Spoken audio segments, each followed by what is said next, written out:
Paranoia sweeping wide. Jorgamo's a menace at this point. Back to multiple players. No swing in sight.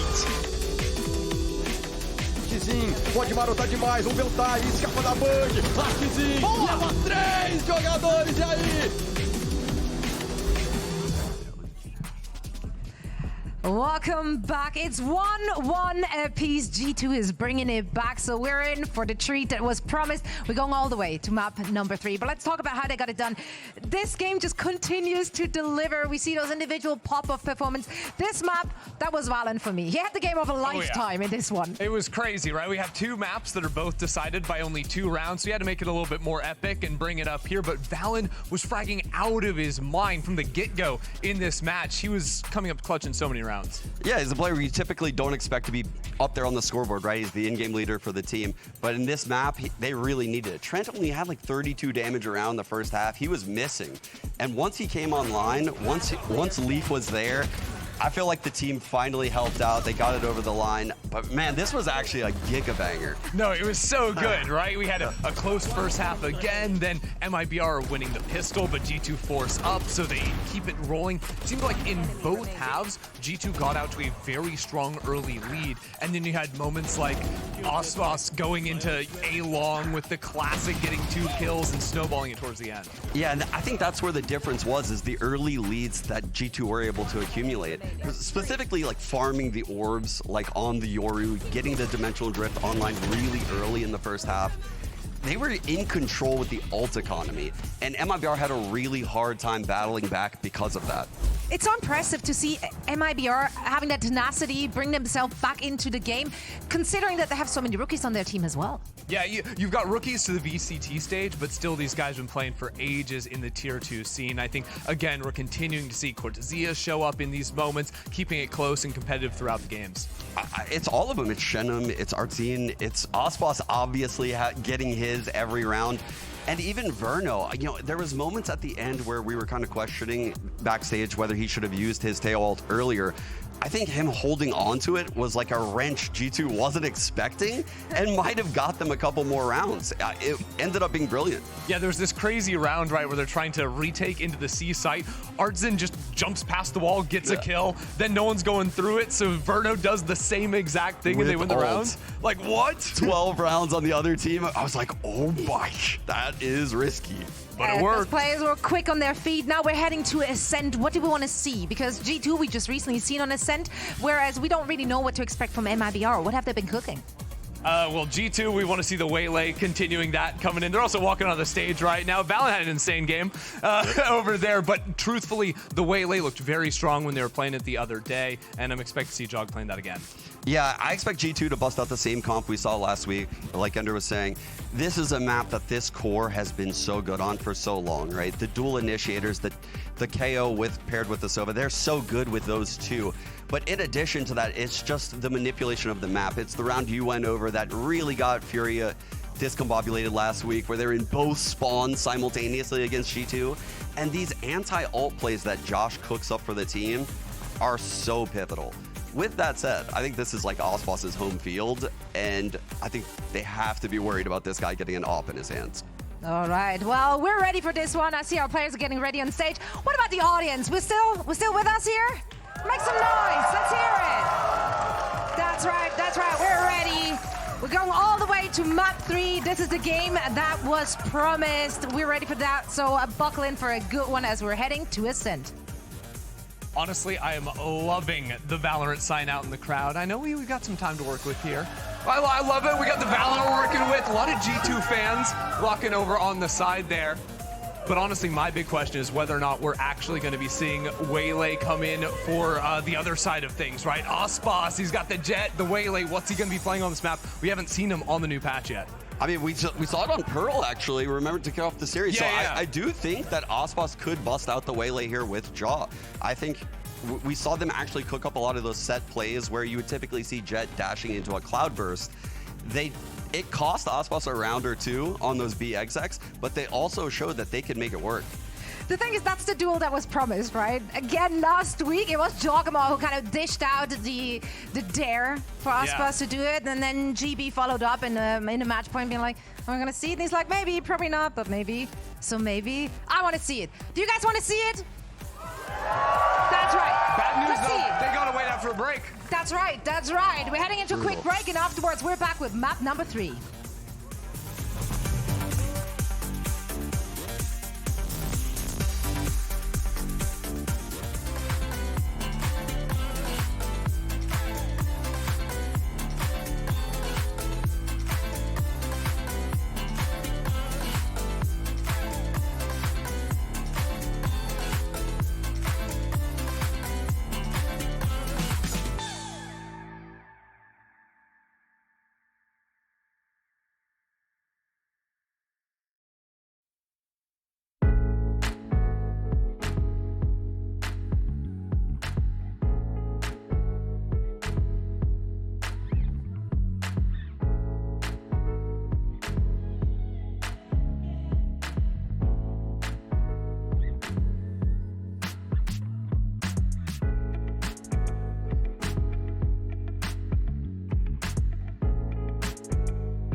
And so here we have it, folks. G2, the tried and tested, the team that stuck together, trusted each other, and descended, of course, to Americas. Going up against Aspas and 4 of the brightest young prospects of tomorrow, and they have taken us all the way to a 3rd map in this series. It's been some high-flying action. We've seen incredible stuff, of course, in the duels on both sides as well. Some really intricate comps with, the Tejo breach looks here, and some waylay mixed in. We've got a set on the horizon. We might see a little bit more of just that. Give me a little. Is this mutual grooming, or what are we doing here?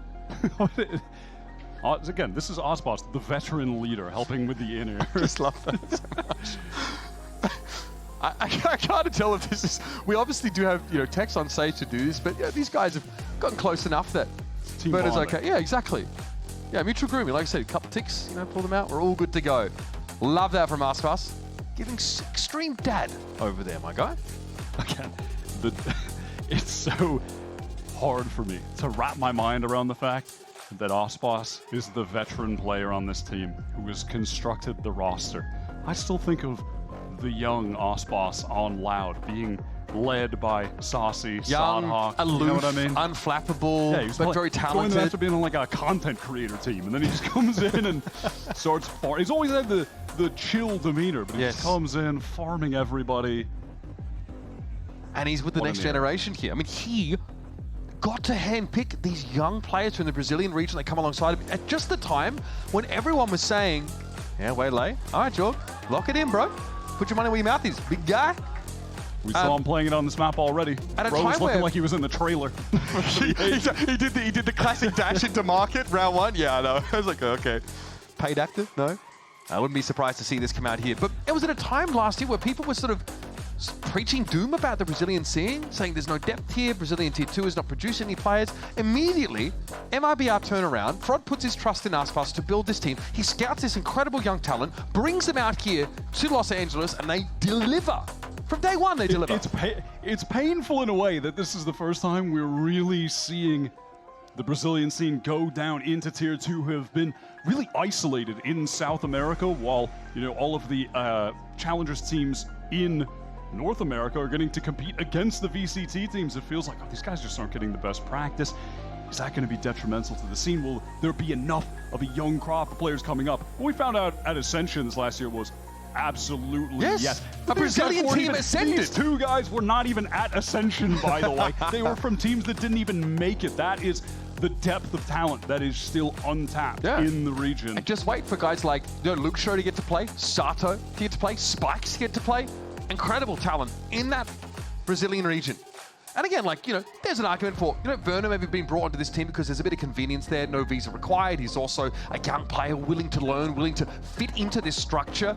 Turns out, like, there's no communication issues as far as we can tell. In fact, they're very upbeat about it. The narrative is that he's plug and play, just add water, and you've got a real competitor Which here. you wouldn't have thought, but they are saying that confidently. All of the players, Fraud, the coach, like, this guy fits in. We love how much he communicates. We love his energy. Like, they are having a blast playing with this guy, and it's showing. This MIBR team are a joy to watch at the moment, and I still feel like we're just scratching the surface. This is early days for the roster's lifespan, and they are already putting G2 to the test. The best team that we've got in Americas. We're headed to map 3. Standard stuff over for MIBR, and we get the Waylay for Jaw yet again. So one of the things that looks so different between these two is that classic A-side play of the Jet dashing into the Cloudburst to make that space. That's not something that Jorg is gonna have the opportunity to do on this Waylay. He probably will have to approach those, because these are not the same agent, right? They're not analogs for each other whatsoever, where, you have a smoke access as Jet, and, Waylay has a bit more of that disruption, the hindrance, of course, that she can apply. So you're gonna see these two play differently in some cases. But one thing that I saw G2 use really well against a very aggressive team in their last game was the attack side operator. To punish these contact pushes up, VALORANT. Love that game. Big fan, actually. Pretty fun game, honestly. Oh, hey, it's the back of my head. That was a crazy camera shot. It's looking good. Hey, that's me. But again, that's something that we like from G2. They adapted, and we don't often see attack side operator play on this map. Normally on defense, but against teams that want to contact, that are really active, you will see it mixed in here and there. I'm excited to see this final matchup between Aspas and Jar, two world champion duelists going head-to-head for the first time in 2025. It has been a banger series so far, the series we deserve from our first seed in Kickoff and our third seed. This has been a stellar matchup. And with the crash out from Sentinels, there might be a power vacuum there at number 2. An opportunity for MIBR to move up the pecking order or even further with a win in this series. These are your heavyweights in America so far, folks. What have they got for us on Ascent? It's G2 on the attack side to begin. It's going to be that pop flash through the standard one-way that comes up in a main. It's good to see a Ascent back, I'm not going to lie. Maybe some people disagree, but I don't like it. Okay, I'll ask you that in 2 weeks. Here comes that dark cover over towards door. Execute utility, MIBR. They are stacked up here, to be fair. Oh, here's Jorg already at the 4. Has that refract available, but will probably just stick here at the front of the site. Spike is loose, though, in A main, and Aspas has an opportunity to look over that part of the map, but Jorg is just clean with it. Headshot against the Jet. Kaiju down, folks. Oh, my God. No? What? Cuts the legs out from under Trent, but Jorg is on his 4th. You've got to give him more than that, surely. Jorg is hungry for it. What's the right click? And it'll be stolen from him. Okay. There might be some harsh words shared here. I mean, he doesn't even know what he's trying to shoot at some point. This guy is just in the walls, shooting at a shadow that's moving around. This movement is so sick. Paranoia connection on our team there. Beautiful. But here's the difference, right? Instead of diving into a Cloudburst, you're diving to Gen and using that as cover from heaven. This is nothing. And that was it, dirty stuff. Yeah. Okay, he doesn't care. I'm glad to see that.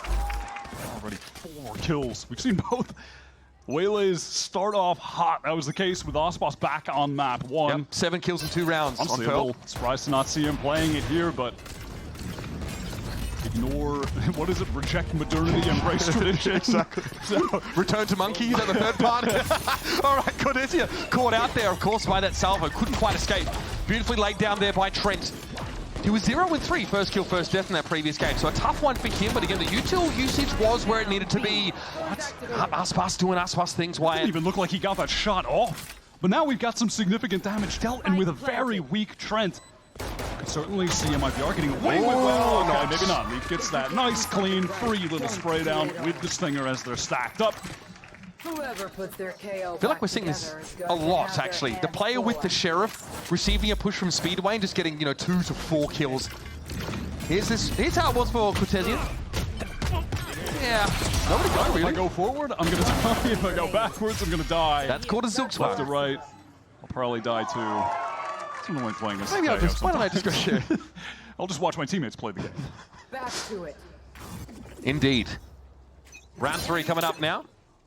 Heavy presence here for G2 on the A side of the map, but Aspas will be posted up. Play off this one way. Valon's already TP'd across. Flash in. Aspas doesn't see anything from it now. Will be forced away from A main, and so G2 scale into that space. Artisan on the corner. Oh, catches Jorg. Not ready for it at all, but Trent's happy to take the trade. It's messy. G2 showing us a little bit of aggression. A keenness to fight, but how to identify that spray transfer? That is otherworldly stuff.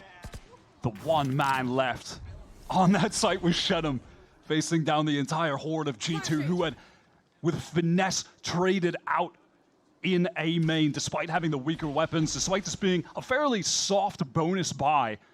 You know, with Leaf only picking up the Sheriff into this, they didn't over-invest. I mean, aptly named is Leaf, as a strong wind would blow him away here.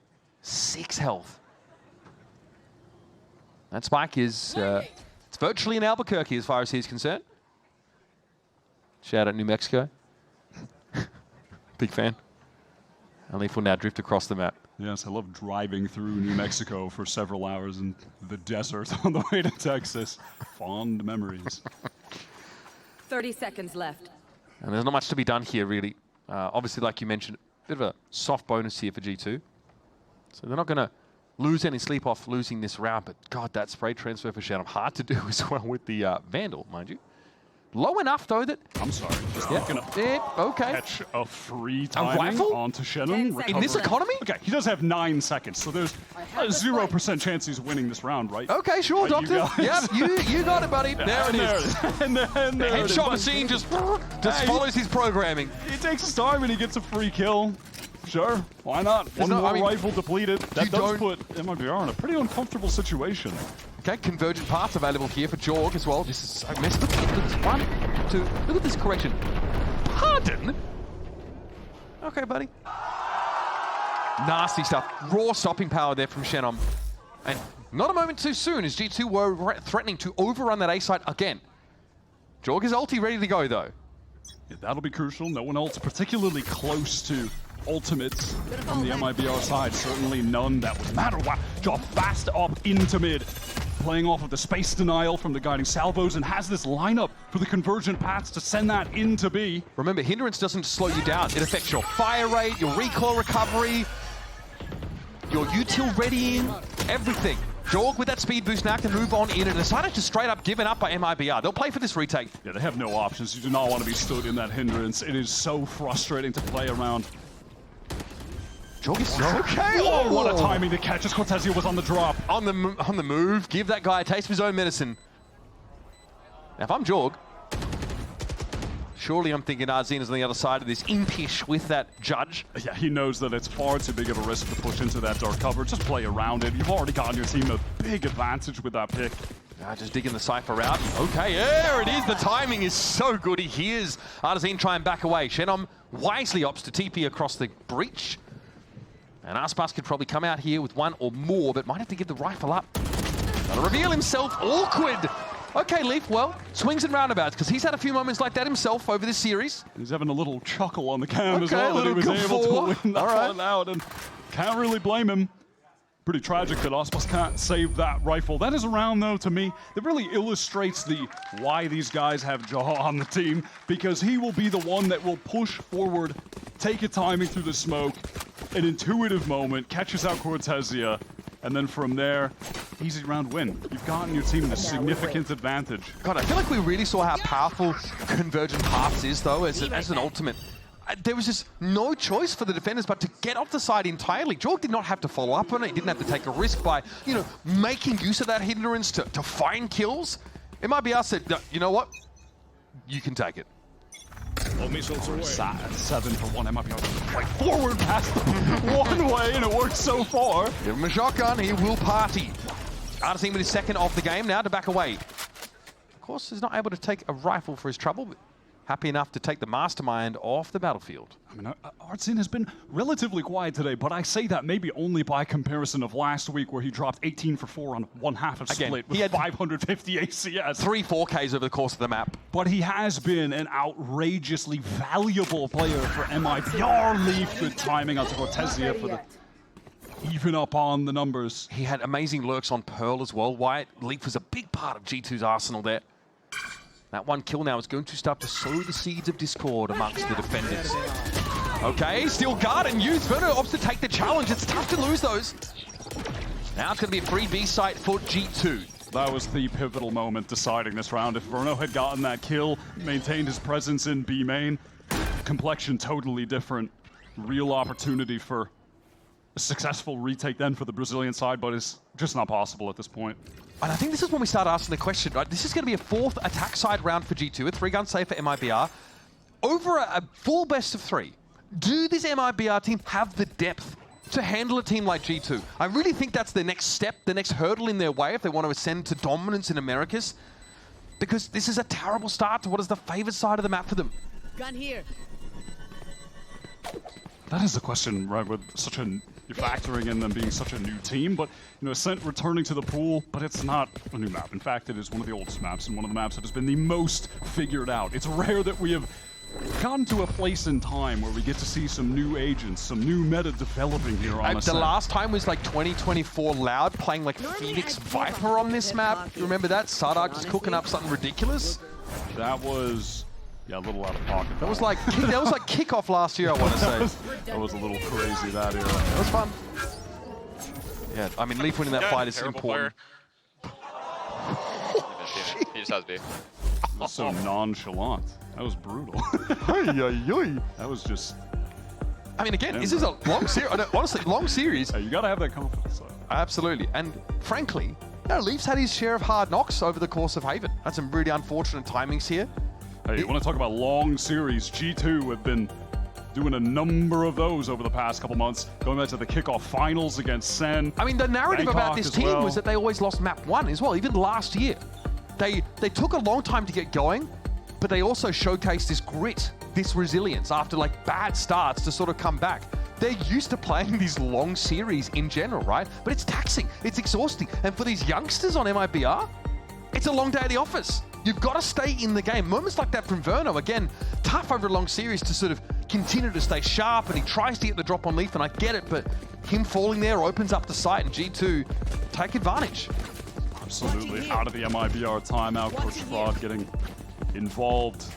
Just thinking back again to what the opposing coach on G2, Josh, said after that first map loss, that he just wants them to win this to prove to themselves that they can make this comeback a reality. Such a great point. I mean, G2 have not been losing map 1 this year, right? That was very much a last year thing. In Bangkok, they were winning all these 2-0s, right? Until they got to the final. It was 2-0, 2-0, 2-0, and then obviously a best of 5 against T1.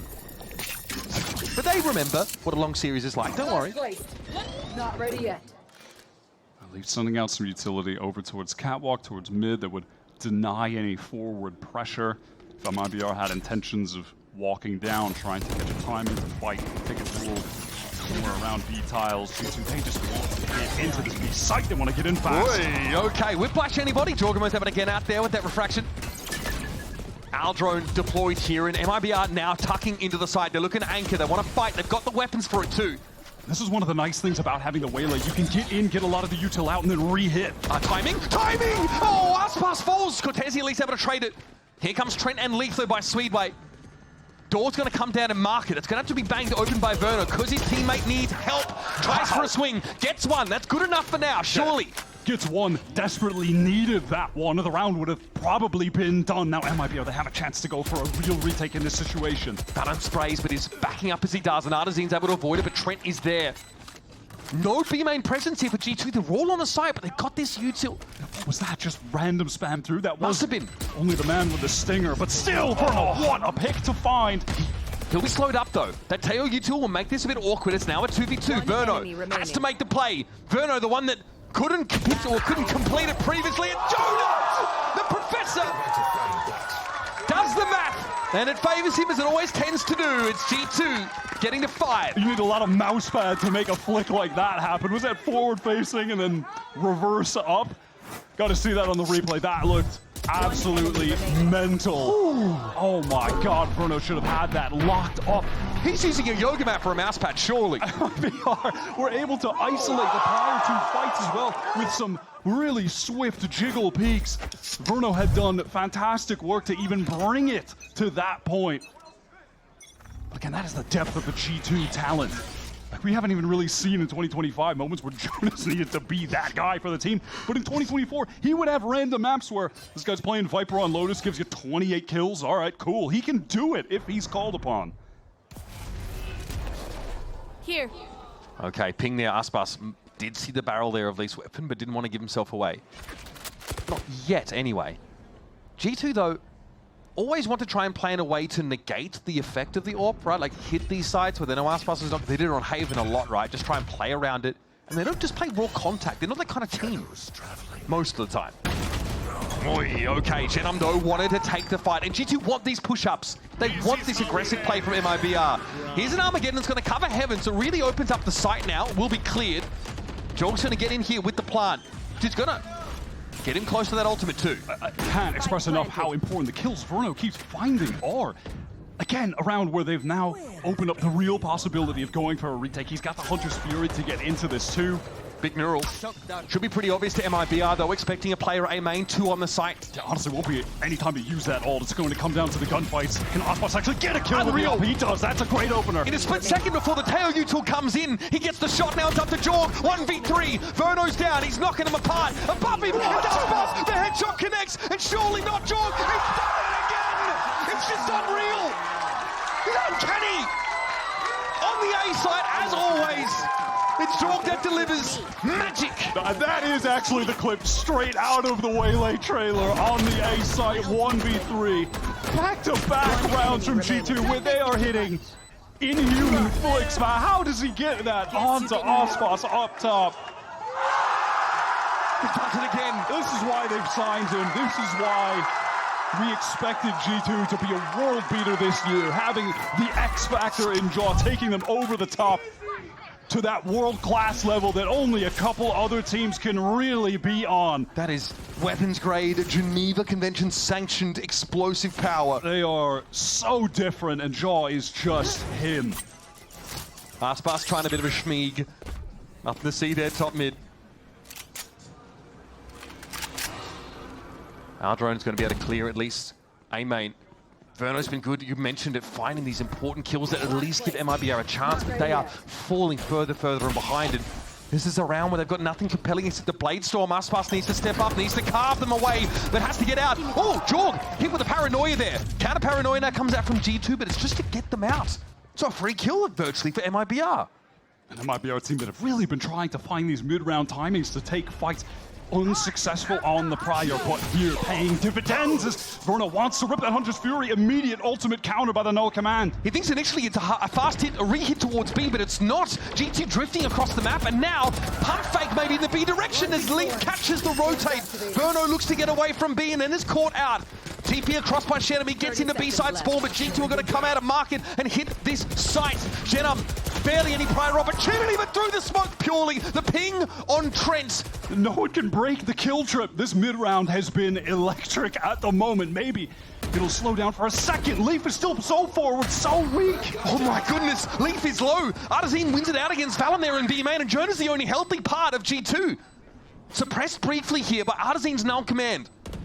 4 players for MIBR. Deep press and they go for it. Spray is good. Jordan with another 2-piece. But this time it's up to Leaf.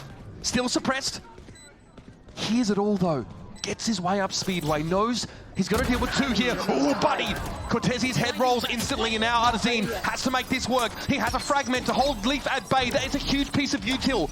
And Leaf's going to go for it. Take the fight. Sees the head. The spray though is wayward.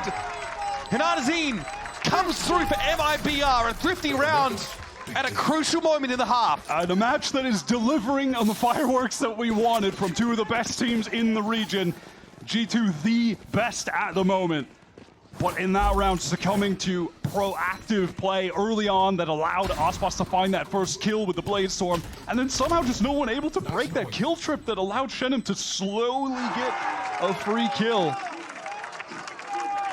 Watching things out in the end. God, they needed that desperately to stay in this half. Things were looking dire, and at least historically on Ascent, the defense side stays favored. Now it's a trip up in mid. It's likely Jorg looks to test it. Smoke top mid, and now G2 cross. An A split here is in the works. There. And the 0 point there, I think, doesn't spot anything out for Artazine. He keeps them guessing. And they're kind of slowly splitting up into A, and then they excel off this ultimate. Look at the speed from Jaw off the ultimate conversion path. There's a timing though behind him. Cortesi's able to take him down, but Artazine has fallen. Still pressure onto the side as Zenom TPs into hell. He'll bide his time now. G2 might consider a cancel on this, but they do feel like they're committed, I guess. And they are committed past the door. Okay, Valen down. Trent also struggling. Leaf. Gets two. Oh my god, spotted the head of Shenum. He knows his path to the right side of hell right now. Ospas has to break through the door. He's a wild card, but he has to give himself a way to get to the side. And here's that steel guard. An awkward for Shenum now. Double swing should take him out. And it's up to Aspas. He'll have access to his weapon, but it's not great here. The operator against two. Ooh, okay, Leaf is down. Surely Jonah doesn't challenge this. Surely he sits back. Surely he lets him go. And Aspas will deliver his own brand of justice to these hubris-laden heathens. 3 for MIBR. That's what happens when you willingly challenge one of the greatest duelists of all time. You come at this guy, champion. you better not miss, man. That's all I got to say. You can't give him an opportunity like that. Can't give him that window. That little attempt at the double face on site goes awry. Jonah just didn't have the angle to support Leaf. It's one after the other. Dominoes fall. Aspas too consistent, too good. At least Josh looks a little bit unscathed on the right. I mean, again, your team has 6 attack side rounds. So there's that. You have that at least to lean on. You are still in a commanding position. And it's required heroics from MIBR to stay in this game. What they've had to do to mimic a fraction of G2's power is just have superstars go tropical. Heading to the next round here. Timeout called for G2. Look, they buy an outlaw. So Leaf at least is considering that right now. And there's no, I would say, key ultimates to sort of get excited about in that G2 side of things. They'd love a little bit more extracted from this half. Aspas will be on the operator. Half armor, to be fair, so there is some play for the outlaw to be had if Leaf commits to it. This honestly feels to me like a G2 calling a timeout from Josh just to ice the kicker. Yeah. They've been playing this half very well. All of MIBR's mid-round aggression that they're attempting has been nullified. Outside of that one-time Aspas got the Blade Storm kill, the rounds that MIBR have gotten are late-round heroics. That has really brought them the wins at this point. You want to slow that momentum down here. And MIBR are happy to take the opportunity, in fact, to rest. Round number 10 coming at you, folks. Only 3 more left in the half. MIBR with a bit of ground to make up. Playing with 3 half armors into this outlaw. Aspas has got that operator, but yeah, is one of the players with a half armor, so it's essentially an op-v-op battle. If they happen to run into each other, and they are on the same side of the map, at least for now. That's Leaf with the outlaw. Aldrone sees Trent, but not Leaf. Yeah, Trent breaking that 4 Leaf so he can stay on that line towards Cat and hope that someone from MIBR maybe just goes for a jiggle peek and he can get that free opener. Okay, smoked mid, though, means that Leaf is likely to cross and maybe try and push up against that trap wire in mid. I like this setup right now from MIBR. It's a good counter to the fact that G2 have been going for a lot of slow A splits, working up Cat. They have that double presence for main, and then Verno can play off a trip. Okay. Over towards tree. Valen saw the jet, I think. So now I don't know where the op is. This is probably going to give you more confidence in order to hit this site, but there's a setup towards Wine here. Shenoma gives himself away. Paranoia comes in, and Artazine is able to capitalize. That's Valen out of the game. Lethal is there. Here comes that outlaw. Verno chimes back in, though, coming down from grass. Door will drop. 30 seconds. Jorg pulls out now, back into A main, as it will be a plant. Verno has a recon for this retake. That'll be a useful tool. Wants to send that in as the 3 remaining MIBR players group up, double up in hell from G2. A weak Jonah P down there. Sound the null command, though. He could be susceptible to a shock dart, even if Verno tries to find a timing to use one. Jonah and Trent. Oh, joined to the hip there, and they go down together. Jorg cannot salvage things. Great little retake there for MIBR. Again, with an operator to work with, so odds feel against them.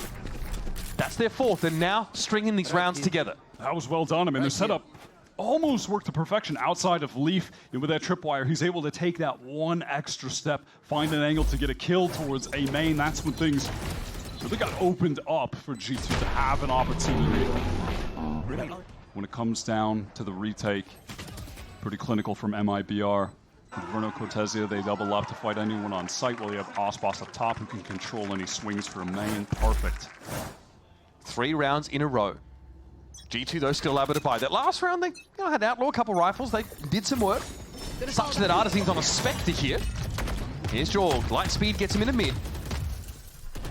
Teho Yutu means he can't be punished as he touches down, and now he'll have control of this space. There's no trapwire there either. A couple times now that G2 have used that round open. Prior, they inserted Jaw because he had that convergent path. They went for this big B execute. Different this time, though, as it's Jonah who's embedded in the space that the Waylay took prior. And do G2 just want to pivot into another slow A hit? Oh, man, faking up me. Selling it. Okay, getting caught so early, though. There he is. Well, flashing himself in, but Aspas has the line with the op. Here's Artisan getting ahead of the drone. Spike down A. Gets his pound of flesh with the Spectre. Can't argue with that. Snappy stuff there from Jorgamo. Gets himself through tree. Now onto this A site again. Cortesi, though, dangerous always. He's going to be neutralized here. Jaw is just willing G2 to a win. Both of those kills. Massive impact found in the round. Aspas got a rifle, though, so got rid of the op and now has a more appropriate weapon for this take. Trent, bless his lucky stars, gets away from the shocky that would have ended him. But Jorg is so low. We're going to see this yet again. 2 low players in a 3v2. Oh, Aspas just a bit of spray. That's enough. Verno now surely takes the timing, takes an opportunity. Leaf is looking up towards that heaven side, and there it is. Jorg has to do it with so little help, but he's good for it. He's just a little better. Another 4K for Jorg, and G2 post up a hard-fought round. He finds the pivotal openers and then closes when it's all on his back at the end as well. It's a Jorg game, man. 18 frags here after 11 rounds. Insane. This is one of the maps where Jaw just seems to be the human highlight reel, taking us back to probably the most iconic ace in the history of the game when he had the airplane Bucky. He just is a totally different beast. You're so good, bro. I agree. That's why they don't call him the professor for nothing. Great insights from this learned and erudite individual. Well, to Jordan very quickly as his brain spilled early in the round. Wants that mid control again, but Leaf gets in, just cocky. They're going for this. Fall back, though, to the side by MIBR, and they spot the play out that comes into market. A lot of info here. G2, though, don't seem to care. Trent in the cyber cage is going to take the fight. Jonapi's able to win it out. Yep, just sheer weight of numbers, overwhelming the defenders. MIBR feels like they do everything right, but they can't win the gunfights when they matter. They're overwhelming the defenders who were stacked up in the site, by the way. This should be easy for G2 to clean up. It's so rare that they lose situations like this. That being said, this has been a map where MIBR have made magic happen at crucial moments. This might be too big of an ask. Their reflank from Leaf looks to be on the right timing as well. Again, back into market. This time, no camera to spot him out. No time for Artisan to react either. Nothing to look at either. Fully flashed up, just staring at a white screen and still finds the headshots. I swear that has been the tale of Leaf today. It's so bizarre. Every time we're on his POV, he's either hitting the sickest shots you've ever seen or just completely whipping. But right now he's at 16 and 7, so hey, no complaints. One enemy remaining. Have a look at this, yeah. Hey, he comes back for a second pass at it, and Leaf is having a game. Full blind. Let's go, baby. They were full blind, exactly. Leaf able to capitalize on that big time. Gotta say, this is the first map of the 3 where one team is just looking definitively better than the other at the moment. MIBR, bear in mind, heroics required to stay in. Of course, we have a battle of titans, but also a battle of mascots. Is it Jorgamo's Mango, or it might be our Sakura? Yeah, okay. I mean, Sakura with a debut today. Very impressive. Oh, yeah, Mango. It's on the mouse pad as well. See it down there on stage. This is, I don't want to pick. Sakura gets 2. This is, I don't want to choose, Mitch. She's They're both so cute. small. They're so small. Oh, okay, it is a real question of cats and dogs in here. Yeah. Little guys. Oh, we have, yeah, indecisive voter. I actually don't blame you. Okay. You know what you like. I appreciate it. We need to do a content segment where they hang out together. That's what we really need during the break. Actually so good. With Jorg and Aspas as well. Yeah, I can't decide either. Sakura is like as small as a shoe. It's like a little baby croc. You know what I mean? I can't. Yeah, it's mirrored. It's okay. It takes us a while to get used to it as well. All right, Riot Games Arena voting with their hands. Been a great crowd today. A perfect compliment to a fantastic game of Valorant. We love you. Jumping into it now, of course, and there's Mango again represented on the mousepad of Young Jorg, who has an 18 for 6 half. Lit up the server. Oof, man. It's just so sick to see. And it's so sick to see this dynamic player fit into a roster that is so solid, consistent, well-drilled as G2. It's a match made in heaven. It's opposites attracting. It's covering for your weaknesses. Beautiful. Really there was a moment in the offseason where it felt like, man, there might be an adjustment period for this. We said that, right? That was a fast they just met in the middle. they both... It did not take much time at all. It is a match that. made in heaven, like you said. Peanut butter and jelly. Okay. Incredible squad that's been put together. But let's not take too much away from MIBR. 14-12 was the result on Pearl, and they made it close on Haven. Now, the attack side on Ascent. They've got a bit of a chase here. And it all starts with this ever-crucial pistol. They want to go for this fast B-split. Pathing through market, Ospas already in, past the guiding salvos, but wants to slow down, wait for the rest of his team. Okay, Jorg gets out. Talk about the getaway plan, he is out of there. Might come back, able to saturate here. No, over the top of the light speed. Aspas deals with him. Again, got to get up early in the morning to come at that guy, but at least able to find 2. By the way, sick map from him. But a right-click action doesn't get him there. It's up to Cortesia and Shenom, the 2 young guns. There's only 1 gun in the game for MIBR now. Cortesia has not been able to get as active on this map as he did back on Haven, where he was the star for MIBR, frankly. Just locking down that garage area. So nice. To be fair, some of his retake plays on A have been stellar. Yeah, he is certainly, in terms of the firepower, the shooting, one of the cleanest that you will see that we've got in Americas at the moment. This would have to be an unbelievable clutch. Again, his opponents are softened up. It could be good for it. Valen is one-shot. Jonah also takes some damage. Cortesia doesn't care. He's dishing out free haircuts.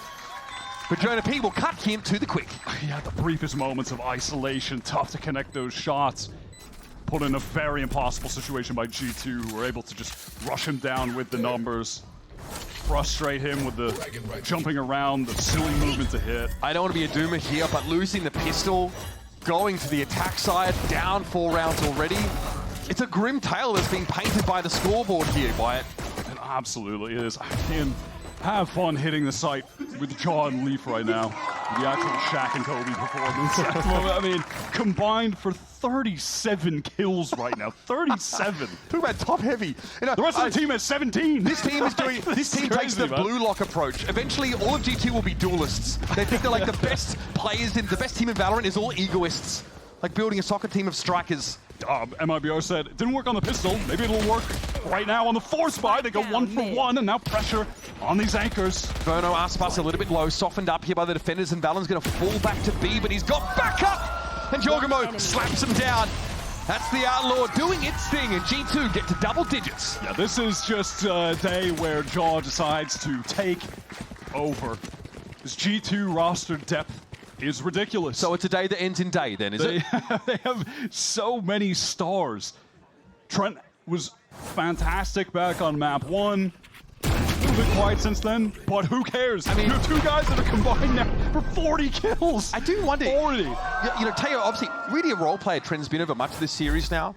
Looking to facilitate and set up, and sometimes just getting caught with that util in hand. It happens. And then back on Haven, they're IGL top fragging. Crazy, man. MIBR, they're forced now onto an eco for real. After trying to force to get back in the game, you can't blame them for doing it in that situation. They got the spike down on the pistol round, but now things are dire for real. G2 should be at 11. Just that stinger for Aspas brought in. Sheriffs. Seem to look pretty darn good, in fairness. Okay, Jorgamo gets his. Out we go, light speed away, and Trent can pick up the slack. And MIBR have been offered enough room to hang themselves with now as they look to step onto the site. 1 by 1, mode on down. Trent padding the stats here, I respect it. An enterprising play. And there's Jenna with the Sheriff eventually brought to heel. All of those little moments, G2 are just fundamentally perfect. It's all the little things, but it's a 99% chance that they're going to do them right. Jaw facing on that angle. The second he dashes away, Trent says, okay, there's going to be a guy swinging to chase. Immediate pop out of the smoke. Free kill goes. But it's like all of the little things. It's second nature at this point. It is. They're just such a well-oiled machine. And when you get into a long series, and you're a team like G2 who can fall back on years of fundamentals and chemistry, what more could you ask for? These guys know how to play a long game if they have to. We talked about fatigue, how it creeps in, and MIBR have to be feeling it now. Jaw gets out. On the precipice of starting this stage at 2-0. Any questions about struggling getting back from Bangkok would certainly be out the window at this point. They are far too consistent. Okay, Aspas likely hindered. No, actually, not affected by that saturation. And we're going for it. 12 and 12 here. Oh, the timing! It's perfect. Leaves able to jump away, but that's a big opener. Trying to catch the timing of his own, but does not want to take a duel at that range with the Stinger. Remember, this could be the game here in this round. I mean, it's worth 2 for sure. And oh, what is that? That's so off. The flash comes late from Artsin. Way too early. And that's the fundamentals that G2 we talk about. They're falling back on MIBR. They mess up at a crucial moment. Still with a player advantage. Valorant with a Stinger. Okay, just run forward. I've seen it work in this series, in fact. Not this time. Cortez here again, just doing what he does best. At that point, Valen just didn't know where to go. There was nowhere realistically to go. Right, cleaned up. Credit to Artsin for finding that mid-round timing, catching Trent on the rotate out of tree. That gave them the opportunity to get into that A site. I just love this, like, from Aspas. I mean, it's such an odd timing to take, it works out, and then, like, all you have to do is be able to play off the flash being set up for you by Artsin, and just not quite there. Thankfully, Cortezia just has this level of consistency that he is the undertone to that round that allows him to triumph. We're still nowhere near this comeback becoming a reality yet for MIBR. 1 round at a time for them. And really the danger against this G2 comp in this specific matchup. Oh my god, wait, aggression down mid straight off the jump, huh? Yep, bit of a variation thrown in there by G2. Again, it just seems like nothing rattles Cortez here. I mean, they're going for that instant tiles crunch. Classic play on this map, but new layer with the Waylay, you can just dash in so quick, so far. I need Bro's headshot percentage again this series. It's got to be something disgusting.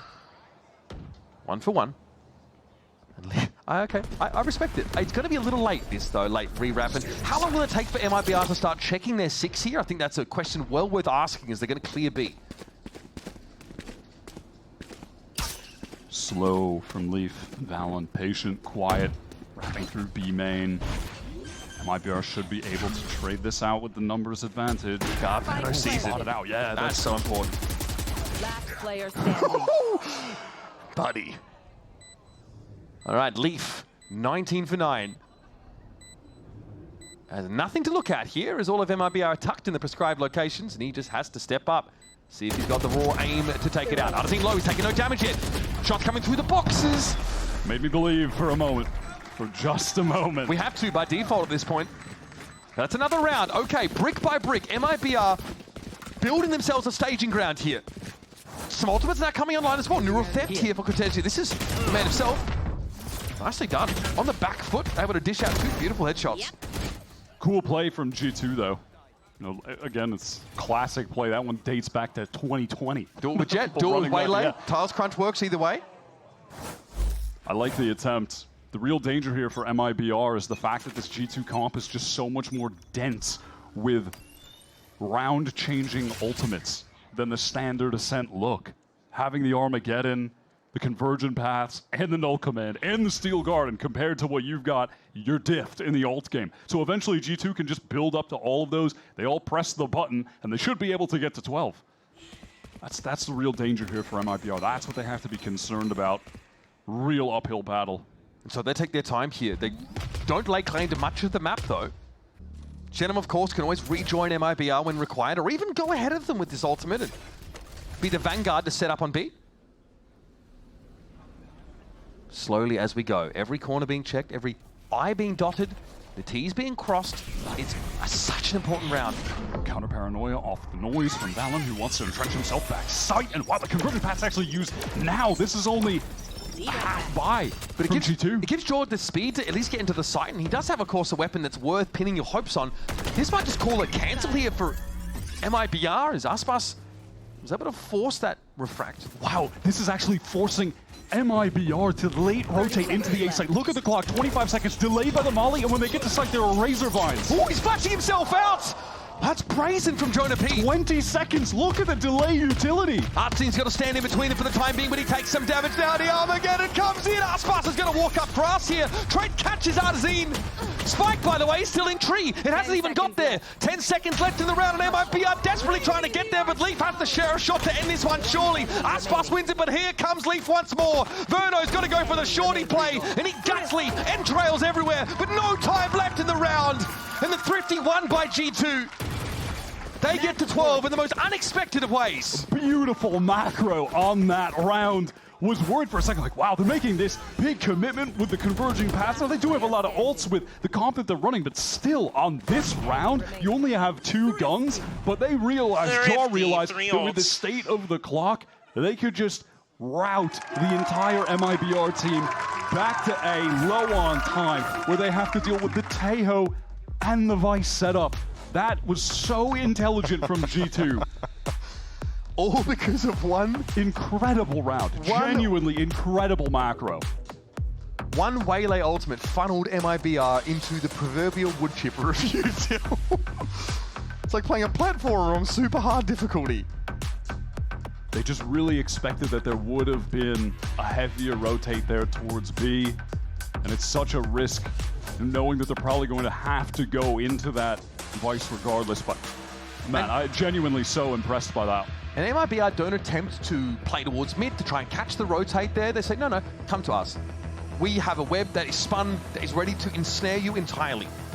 It's kind of why like we don't see like the double sentinel on this map anymore. You just kind of don't need it. Like Deadlock already has to be so proactive on defense that util just get Tejo in there.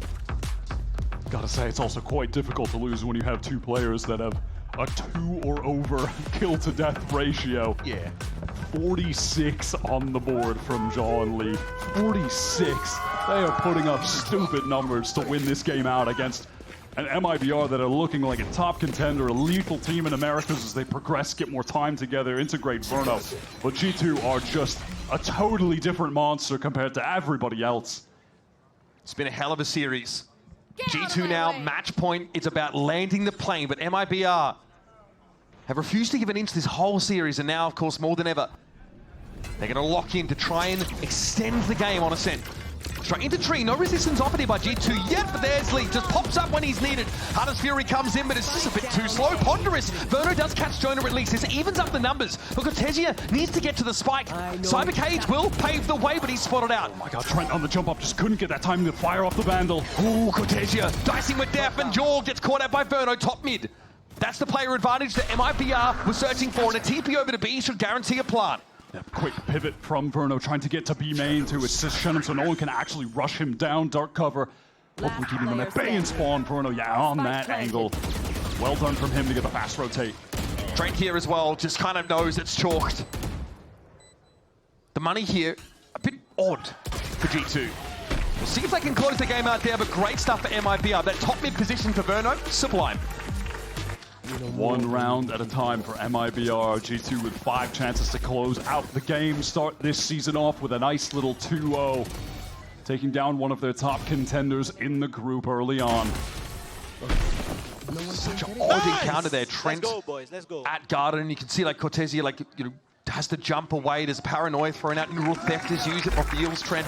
Cortesia gets away. I gotta say, it's good to see Verno on the Sova. I think this is the agent where he's really at his best. I think that was always the case when you would watch him in Challengers, when he was really making a name for himself, and with Ascent back in the pool, this could certainly be a home map for him. But the roller Sova changes now when you can't just, like spam into B main, right? You need to find other ways, especially to really get value. And honestly, I think he's done so on this map. He's looked really good. It's going to be that half buy for G2, but that doesn't mean you don't have to be worried if you're MIBR. Have seen so many games end, or rather so many comebacks end prematurely because suddenly you get ecoed. And Jaw with a Bucky on Ascent, iconic and terrifying. Here's the group up for MIBR. Definitely looking at this part of the map. It's the iconic skin, of course. No. Yeah. The Aviator, he's been known as. Valen going to be spotted out. Yes, that's over. Util definitely getting Valley. Jorg also spotted. Does this give MIBR pause for thought? It's Trent. He found two. Now onto the side. He just burst out of CT. Spike is down on stairs right now as well. Needs to be recovered quickly by MIBR. Verno wants to clear with these shock darts, but here comes Trent. Another swing. This time it doesn't pay off though. And the Bucky, unfortunately. The Raid boss down. And Jonah and Leaf don't have the best of weaponry here. Leaf has to step up with the Sheriff. There's going to be a crossfire here, but Cortesia has no reason to really move. I mean, it clearly seems like G2 know that Cortesia has been stuck in this position, that they can get this free kill and then move on there. And there's Jonah, essentially ready to pre-fire, wants to recover that Phantom. Here's Leaf, stepping up. Oh, Verno's caught. This could be a problem. Chenom now to try and keep MIBR in the game. It's a rifle recovered by Jonah. Leaf has 1-2. A bona fide 1 versus 2 with time ticking, but Chenom finds an opportunity. Leaf taps it. Has to be quick about it now, but he's wrapping further.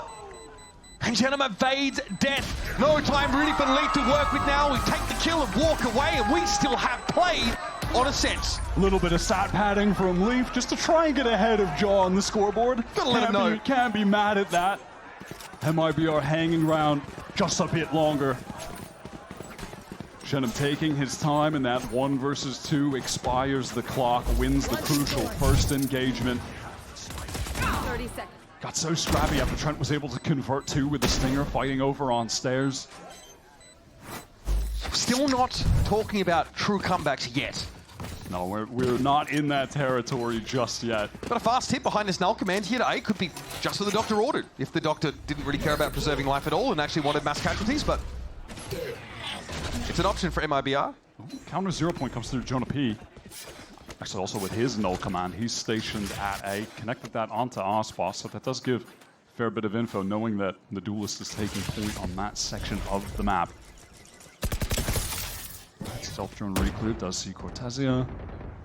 The cage could imply that he's crossing back towards B at the moment, where G2 have that extremity control. Regardless of all that, MIBR, they've been able to walk in the main and set up for this full execute. Garden Variety pushed towards A, but okay, Razorvine thrown out in front. Jonah P deals with Artazine as soon as it pops up. Spike they're recovered, and they're going to pull out. This will be heard, though. Half the clock has been wasted. Look at G2, they were really pushing triple player onto Cat. MIBR can't come through mid, surely not. No, Cortesia flashed off. He's trying to open the gate towards B, make something happen in mid, break the door, give access to his team. Look at this position from Jaw. There's a pinch. Player in cubby. Jorg is also going to be here as well. Cortesia spotted. Trigger discipline is there. But Leaf does get taken down. It's Aspas again. Crucial kill, but eventually brought to kill by Jonah. Swing for Verno is good, but now it gets a little dicey. Caught out by the Util. Throws down this recon. We're down to 20 seconds on the clock. Both G2 players are ready to fight right now on the side. They're going to go away. It's Valen who deals with Chenom, and now up to young Verno. Youngest player in the league. With 12 seconds left, needs to plant, needs to keep MIBR's head above the surging tides. But here's the delay. The Util comes in from Teo. He's got to stick it, and there's no chance. Valen soaks it up, and Verno's out of time, folks. That's all she wrote as G2 outlast a plucky MIBR to take it in 3. Verno had a standout map on Ascent, but that wasn't enough compared to the all-star performance from Jaw, who has just been the Waylay one trick in rank since the Agent was released, and Leaf going crazy as well. Both of them 25 each, combined 50 kills to win this series, start the season off 2-0. Any question marks for this team coming out of Bangkok? Where will their level be at? We've seen teams falter after Masters. Not them. Their floor is most teams' ceiling. They are so consistent, and they feel unstoppable at the moment. And what a great opportunity to take the temperature of our top teams in Americas, to see what MIBR have been cooking after having to pivot away from Nozwa. Bringing Verno in, which looked like a bit of a band-aid, but might just be exactly what this team needed. It's just frothing with young talent, ability. Verno ends up topping the scoreboard for MIBR here with a great showing, but this G2 team are here. They come back to hone themselves in Americas before surely attempting another international campaign. I respect as well that G2, despite being on that campaign in Bangkok, they come back Ascent back in the pool, let's bring the Waylay in. Bring the Vice in. New comp, debut something. Pearl, they play for the first time since being back. New comp, switch it up. Everyone's seen our double Sentinel look. Let's try something new. And sure, MIBR won that map, but they had to look phenomenal. They had to be at tip-top shape to do so. The G2 pick into Haven, where they struggled, lost it to T1, right those wrongs, at least for now, by besting MIBR and trouncing them on Ascent. And a true captain's performance from VALORANT on Haven. It's a close fought map, but if he doesn't come alive in the way he does, we may never even get to Ascent to see what Jorg and Leaf are able to put together. They've moved Leaf, of course, off the chamber now onto the Vice on so many of these maps. There's so much depth to G2. They're adding to their coaching roster. They seem in great shape now, starting at 2-0 in this stage one. To be thinking about Toronto, to be thinking about the rest of the year and how they will carry the flag for this region. And they start by dominating here at home. Still have to walk away from this giving massive props to MIBR. Still feel like this team, they're just scratching the surface. Bear in mind, it's only been however many, 4 or 5 months of this roster being together, practicing together, and that's the core. They just brought Verno into the mix in an all-Brazilian team, and they already look this good. Like you said, questionable that 2 to 4 spots right now in Americas, that power vacuum that has seemed to open up. Where will MIBR finish in that in the mix with teams like Crew, Sen, etc.? Still looking for Loud as well, like where are they going to land amongst those teams? These guys, they're still on the way up. Yeah, it's crazy stuff down here. It's been a great time at the Riot Games Arena, but for now we're going to head to a Riv down at the stage with our Verizon post-match interview with the mastermind himself. It's VALORANT. I am here with G2's VALORANT after calling an amazing series as they take down MIBR. Before we start, I gotta ask you, does it get old watching Jogamo hit these clutches, man? Hell no, that's like the best part, man. I'm standing up for the guys. It's just too lit playing with Jogamo. It's amazing. And looking at you, fragging IGL still. You're at the top of your game. You've been crushing it. I gotta ask, was this one stressful to you to call through? Was it fun to call through? How was the game mentally for you? This one was particularly like a test for us because we felt pretty stressed throughout this match. MIBR was a great opponent, so we just took it as like, guys, use this moment to try to prepare for even the greater stage. We're feeling the stress right now, but embrace it. And I think going into map 2, I was feeling it on Haven, but you know, sometimes Ascent just doesn't go your way. But the calls were good, and my team had my back on those last maps, so.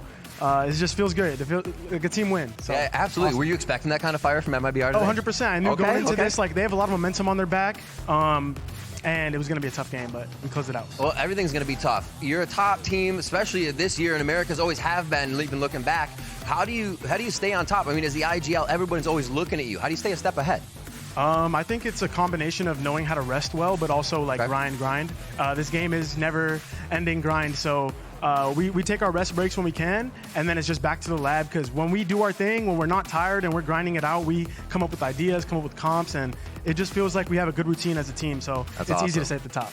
Awesome, and a win's got to feel good. It feels even better that the family's in the crowd today, being able to come out and see you play. What's it feel like to get that win? Just have the family come out and be able to watch. Yeah, it's really rare for me to be able to see my family in the crowd for the game, so I love you too. So it means a lot. I'm getting a little emotional, but I love you guys. So thank you guys for coming, and I'll see you after.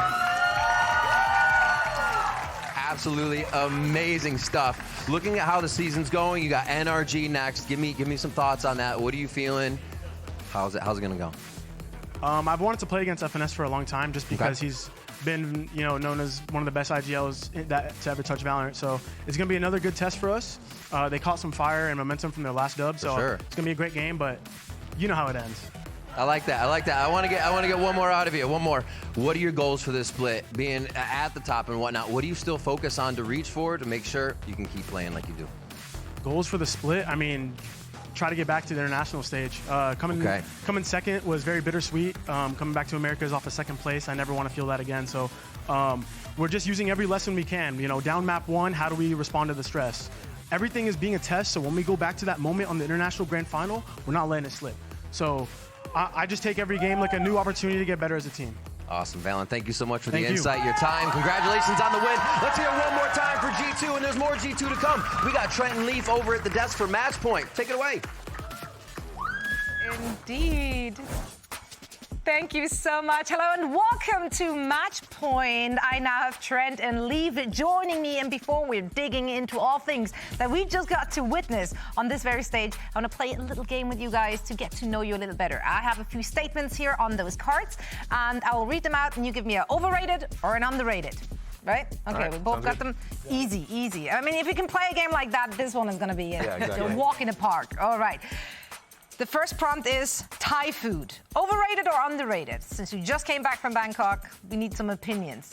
Underrated? Okay. What about you? Overrated. Overrated. You got to explain yourself. Not enough pizza. I'm just a picky eater, so I just. Oh, you're one of I those. stick to. Are you a nuggies kind of guy? I do like some nuggies. All right. I see where we're at with this one. In that case, your opinion literally doesn't matter. Yeah, it doesn't matter. Second prompt, Group Alpha.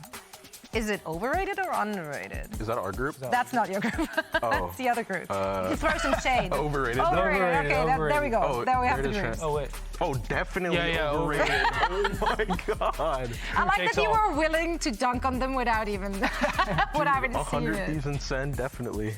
So your group is the Crew best team over there. Yeah, Crew's the best team there. All right, all right. Well, currently they're making a very good case for themselves. Next prompt, double duelist comps. Overrated or underrated? Ooh. I'll say underrated. I'd say under. Okay, why? I think, I mean, if they're used correctly, Yeah. they can be very strong. I was gonna say the I agents. mean, you can make are- that statement about literally any comp. I mean, yeah, but like the agents, some of them have very like high skill expression. Like ISO, obviously. Like when you have like you wouldn't want Busio on ISO, you'd want like Alphair on ISO, you know. So the like ceiling is like insane for double duelist comps. Do you guys enjoy playing it or playing against it?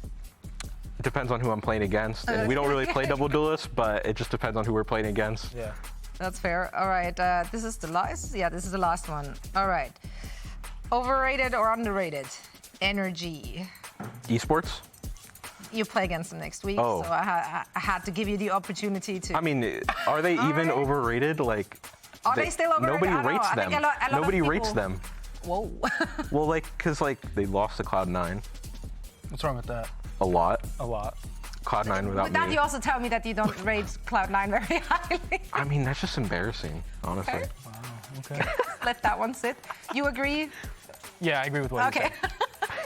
Perfect. I learned a lot today. Let's chat a little bit about the game we just saw. I mean, this one went the distance all the way to map 3. Did you expect such a close series to come out of this one? You want to talk first?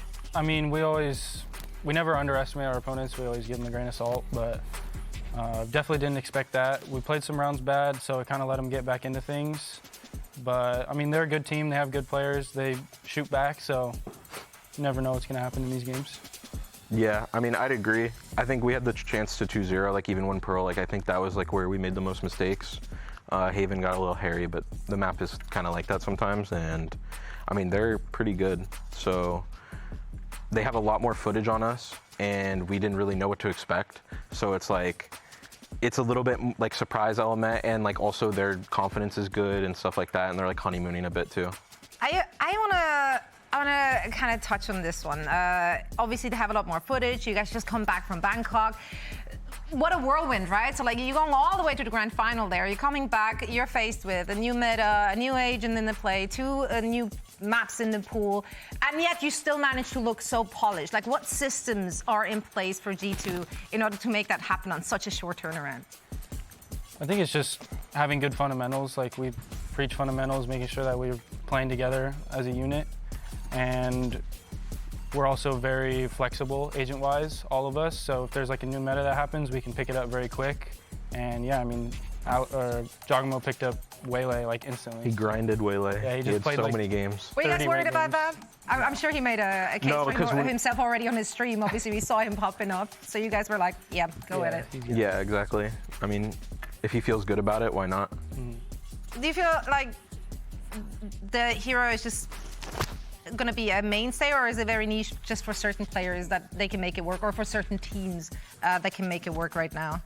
I'd say like a mix of both. Like it just kind of depends on like everything around it, because right now we're in like a double initiator meta, and like for all we know, you know, like all the sentinels could get really buffed, and then it's a double sentinel meta, and then like she doesn't become as good because, you know, her kit isn't as good without the initiator support. But I mean, you just don't really know. Like, she's pretty good right now, but you have no clue in like 3 months what she could be. Yeah, we saw her in action already quite a bit. If we're looking at the standings, let's take a look at who's currently on top of that one. Any surprises so far, performance-wise? If you're looking at the other teams you've seen so far in Stage 1, do you feel like a certain team has perhaps benefited a lot from the meta changes or the new maps in the pool? I think Crew was always like known like last year for Ascent and Icebox. Like that was 2 staple maps for them, and they were also pretty like bad, I'd say, like at Bind and Abyss. So the map pool change definitely helped them. I think Loud's a little disappointing. I think they're going to come back from being down 0-1. Yeah, I agree. Probably the second best in that group. Yeah. We'll be playing tomorrow. I mean, obviously, 2G, like, that should be Loud's game. Yeah. Were you surprised at 2G's performance? I mean, they definitely look better. I wouldn't say it's surprising. They just had a lot of time, but I think that they're changing pieces around, which is really hard. I think even now they're changing like Zap out. So it's like there's a ton that they're moving, and it's like it's hard to be consistent with that, like moving so many pieces around. So I would say like it's kind of expected. Like they probably feel the pressure because it's like the other Ascension team is us. Yeah. And like if you're looking at like the standings of like NA team or like America's teams, it's like they're not doing too good, and like they probably feel pressured to make all of those changes because if not, then yeah, I mean, this is it. This That's is a it. shot, Yeah, right? exactly. You have to make changes as soon as you like recognize there is an issue. Now, you guys also made a change very recently. You added Anders to the team as a strategic coach. That's obviously going to add like a bajillion more layers to the depth your roster can have. Has that had an impact so far in the game today already? How long has he been working with you guys already, since we only just saw the signing this week? I mean, I think Josh would be able to speak more to that because it's more so like he has a relationship with Josh, not really the players, but he does like preface it by saying like, oh, Anders came up with this or like this setup, and like I'd say yeah, like some of our defensive setups we have new stuff, and then it's like we're running new comps, like we changed our comp on Pearl, and just having like the extra like brain in order to make it more fleshed out and like just have more opinions kind of like helps Josh, I'm assuming. So it's like it definitely has had an effect. Yeah, more wrinkles, add more wrinkles. Yeah, that's the winning strategy. And obviously having pop-up players like the two of you. Thank you both so much for joining us today in our match point. It's been great to talking to you. And thanks everyone for watching. It's been a great day thus far. Of course, we have more action to come tomorrow, same place, same time. So make sure to tune in again. However, I'm not gonna let you go just yet because I'm gonna give you the Samsung SSD Fast Replay.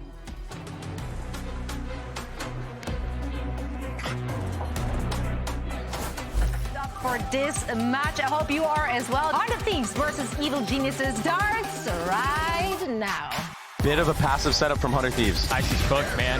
The response from Boostio with his ult was perfect. And now, re-aggressing 3 for Boostio. Armageddon gonna flush him out of the corner. Derek not able to connect onto anything. Boostio has 4 on the round. There's serious trouble here. Nature holding the line, getting 1 back. He's swinging to EU and he'll take it again. Asuna knocked up, trying to get away, trying to jump to his life and fails. 2 players towards this side of the door. Derek as well, able to swing. Xander left in 1v4. No shot. That was a desperately needed round for Evil Geniuses. There's a lot he's going to have to deal with. Stunts traded, time bought. Nature now falls. Derek flushed out, tries to connect onto the shots and falls at the hands of Xander. Supa left in 1v4 with the Guardian in hand, and Xander gets 300 Thieves. Take Fracture 13-10, fully in control. All his team entries in. Oh, it didn't connect. What? A swing and a miss. Yay not though. Yay's going to get challenged in hell, and that's home ground for him. Connects onto both. 3 for Ye, and we're tied again. 3v3 as Nature swings back out, trying to reclaim the site. And of course, it's Cryo who keeps things even. It's gonna have to be Derek. It's gonna have to be a clutch. He's gotten it down to 1, but Cryo's waiting on the other side. And Cryo wins it out for 100 Thieves. It's Icy who's caught again, and it's once again a win by Cryo. Nature and Ye try to pull a rabbit out of the hat. 13-7 the way of 100 Thieves. A 2-0 series, a spotless record. You better saddle up, folks, because we have wrangled 2 grade A kaiju here in Americas to throw down for your viewing pleasure. I'm so excited to see these 2 teams go at it for the first time. Verno, Cortesia, very, very low. The guided salvo comes in and Trent will flatten Cortesia. Cortesia will fall and it's all down to Aspas. You can't be giving away leave your with respect at the door. Sharon going for the defuse. He's got to get the half. He does fall though. 3. Oh, Aspas, no! Gets clipped by it. Now Verno, half, trying to go for the defuse and Trent is out of bullets. Are you kidding me? A flick and he'll have it. He sees the gun barrel. Oh, he sees John. Checks it. It doesn't get any better than that, folks. MIBR doubled up and ready to take this fight. They must have seen Valen cross there. Valen takes it, and there's Aspas. God, it's got to be one of the best maps we've seen so far in Stage 1. Hard fought for MIBR, continuing to show that this is just the tip of the iceberg. A bit of argy-bargy on the corner with Valen. Deals with the opposing superstar. Then it's Artin going down, Leaf coming in from the seaside of the map. Valen's going to go big here, and he does. 3 with the Spectre. Here's the swing. Shenham down, and Valen takes 4 out of a bonus. This is devastating for MIBR, potentially! Oh no, not again! Against the Sheriff of all things, Leaf whiffs it. Cortesia falls, and G2 trying to finish the job, but it's not enough! Are you kidding? Shenham with 3 for the round! Brighton going to follow it in, but there is a grab well that will slow him up somewhat. Aspas caught out. Here's G2 now. Verno trying to get in the clear. Good for 1, but there's so much more to do. Caught out, though, by the Nova Pulse. And this is a formality, folks. We are headed to a set. And by a millimeter, G2 are just a cut above on their map. Boy, okay, Shenham though wanted to take the fight, and G2 want these push-ups. Now it's up to Jorg, 1v3, Verno's down, he's knocking them apart. Above him, it does pass, the headshot connects, and surely not Jorg, he's done it again! It's just unreal! It's uncanny! Can't argue with that. Snappy stuff there from Jorgamo, gets himself through tree. Cortesi though, dangerous always. He's going to be neutralized here. Shaw is just willing G2 to a win. Leaf is looking up toward that heaven side, and there it is. Jorg has to do it with so little help, but he's good for it. He's just a little better. Another 4K for Jorg. Out we go, Lightspeed away, and Trent can pick up the slack. MIBR have been offered enough rope to hang themselves with now as they look to step onto the site. 1 by 1, mode on down. That's all she wrote as G2 outlast a plucky MIBR to take it in 3.